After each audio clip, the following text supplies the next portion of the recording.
Hello and welcome to another video. So we've been looking at these 9 ways of looking, and today I want to look at the fourth one, which is appreciating physical sensation. Now if you don't know what I'm talking about, you can go back and look at the previous video on 9 ways of looking. That will kind of explain it a bit more. And in the last 4 videos I've been looking at each of those 9 ways of looking individually. And the reason I'm doing this, the reasons for these 9 ways of looking, is that they can actually be pointers towards this thing that I'm calling stillness. Now, stillness is not, I'm using the word stillness not just to refer to the absence of movement, I'm referring to something beyond that.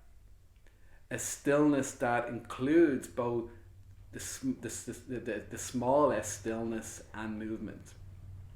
The reason I use the word stillness is I just cannot think of a better word. I mean, people have used other words like awareness and consciousness, but the one that resonated with me most and the one that made sense to me most was stillness. But actually no word can capture this. It cannot be captured in any word. It's beyond all descriptions. But today I want to look at this appreciating physical sensation. Now, physical sensation, this is a key part of us learning to feel comfortable in our own skin, because it's often our attempts to escape physical sensation. Here, physical sensation can include things like emotions and moods and all of that kind of stuff. But it's often our attempt to escape that's causing us to feel uncomfortable in our own skin. Also, physical sensation plays a huge role in creating our perception. And learning to appreciate physical sensation gives us this freedom over our perception. Now, certainly I did, and lots of other people, I work in a rehab, so I get this a lot. What a lot of people try to do, and I as I say, I certainly did this, is we try to use drugs. And alcohol is just one of the drugs. That was a drug I tended to favor. But we take these in an attempt to change our perception. And in the beginning, that can work reasonably well. The problem is that the nature of drugs is that in order to get the same effect, you kind of have to keep on using more. That's what tolerance means. The body just gets used to it. And so it reaches a stage where the negative effects of using the drug far outweigh any benefits. But there's also other problems with drugs, and that drugs can be quite, particularly the ones I use, particularly alcohol, can be very unreliable when it came to freeing the perception. I never knew what I was getting. Yeah, sometimes I could end up in this very kind of relaxed perception, but sometimes I could also end up, feeling very negative and argumentative. That I never knew quite what I was getting. And I think that would apply to a lot of drugs. And also, another thing is that for me, the thing that the stuff like alcohol wouldn't have been so impressive to me.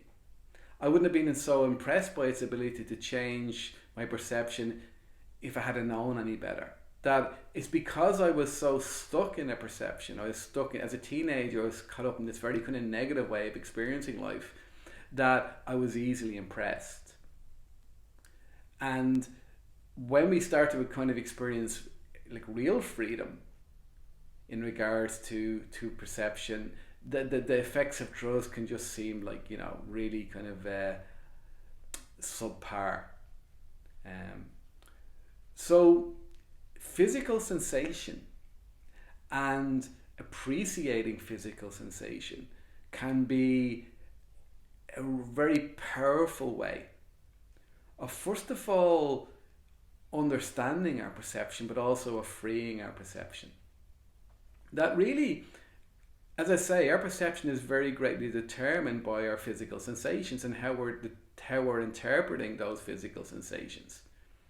But when we actually learn to look, we see that at any given moment, we're experiencing a sea, an ocean, a vast ocean of physical sensation. So when we take the body as a whole, and we take our experience as a whole, we see there's this vast ocean of physical sensation. And as an ocean, it's impossible to say anything about it. It's beyond interpretation. It's way too complex to ever be able to interpret it. But what we do is we focus on parts of that perception, a minuscule amount of that whole ocean of sensation, and we focus on the things that appear to be stable, at least for a short time.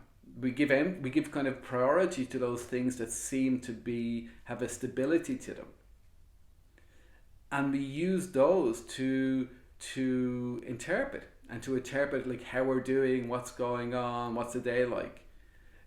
But I mean, they're only, as I say, a very small part of that whole ocean of physical sensation. So one of the things we can start to do is that when we really start to appreciate physical sensation, we start to see that happening. We start to see how the mind tends to be drawn to certain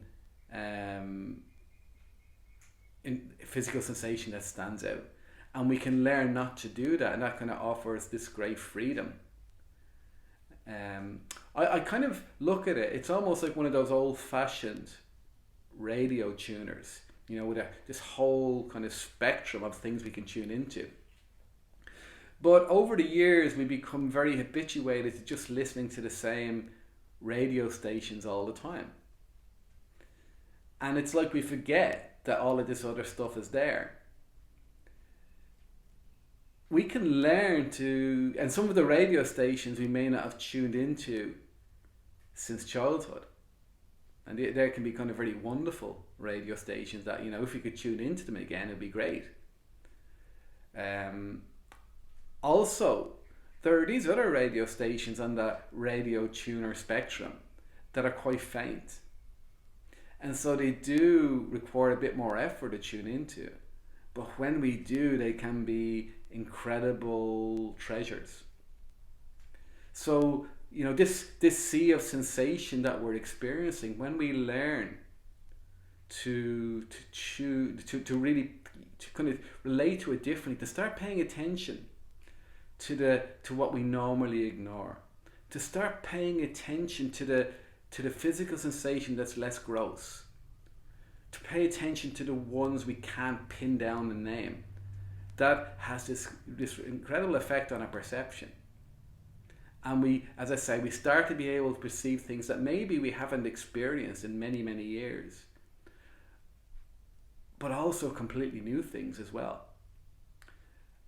One of the things that can happen while we do this, while we're focusing on physical sensation, is it can sometimes trigger images or memories. And these images can be almost like signposts to these changes in perception. One of the mistakes we make is that when an image or a memory or something comes up, we will often, instead of feeling it, we will start thinking about it. And that completely misses the point, or completely misses the capacity or opportunity. I used to get a lot of nostalgia for childhood, and so these memories would come up, and I'd start thinking about childhood, and I'd feel very nostalgic and miss it, and that's actually a kind of craving. That's a kind of rejection what's here. This idea, things were so much better in childhood. But then I eventually learned that when those memories would come up, I would just experience them. And what they were kind of keys that allowed me to return to perceptions, these wonderful perceptions, these much lighter perceptions that I hadn't experienced since childhood. So, it completely kind of changed the thing. Rather than those memories acting as a form of triggering form of craving, they actually became this incredible invitation to experience now in these new and wonderful ways. When it comes to experiencing, or when it comes to appreciating physical sensation, it's it's important that we give our full attention to it. That's what we mean by appreciation. We talked about this in the last video where I talked about appreciating what's here. What appreciating what's here involves is giving our full attention to. And what happens when we give our full attention to something is that we're no longer resisting it. And because we're no longer resisting it, there's this sense of peace and stillness. And that lets us know that we are appreciating it. And it's doing that allows those physical sensations to alter perception, alter our perception.